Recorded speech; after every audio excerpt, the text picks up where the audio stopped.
Արցախի հանրապետության սահմանադրության հանրաքվեի դրված նախագիծը ստացավ ընտրողների ճնշող մեծամասնության վստահության քվեն։ Նախնական արդյունքները կենտրոնական ընտրական հանձնաժողովը պետք է հրապարակեր քվեարկության հաջորդ օրը ժամը 14-ից 24-ը։ Սրփուհի Արզումանյանը նախնական արդյունքներով մամուլի կենտրոն եկավ ավելի վաղ կեսօրին։ Առաջին տվյալները վերաբերում էին մասնակցությանը։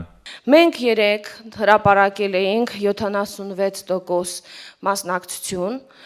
թիվը պահպանվում է։ Ամենաակտիվը Քաշաթաղի շրջանն է, ամենապասիվը Ստեփանակերտը։ Հանրաքվեն որակվեց կայացած, քանի որ մասնակցության ցուցանիշը 76.5%, զգալի գերազանցում է օրենքով սահմանված նվազագույն շեմը։ Կողմ քվեարկած թերթիկները եւս մեծամասնություն են 87.6%, դեմ է քվեարկել ընտրողների 9.7%-ը եւ անվավեր է ճանաչվել քվեաթերթիկների 2.2%-ը։ Արցախի գործող օրենսդրությամբ հանրաքվեի դրված հարցը համարվում է ընդունված, եթե արժանանում է քվեարկության մասնակիցների կեսից ավելիի վստահությանը, բայց կողմ քվեների թիվը չպետք է պակաս լինի ընտրության իրավունք ունեցողների թվի 1/3-ից։ Հանրաքվեի վերջնական արդյունքները կհրապարակվեն փետրվարի 23-ին, սակայն արդեն իսկ կարելի է ասել, որ Արցախի հանրապետության սահմանադրությունը ընդունվել է։ Նորեր Հովսեփյան, ժամը լրատվական։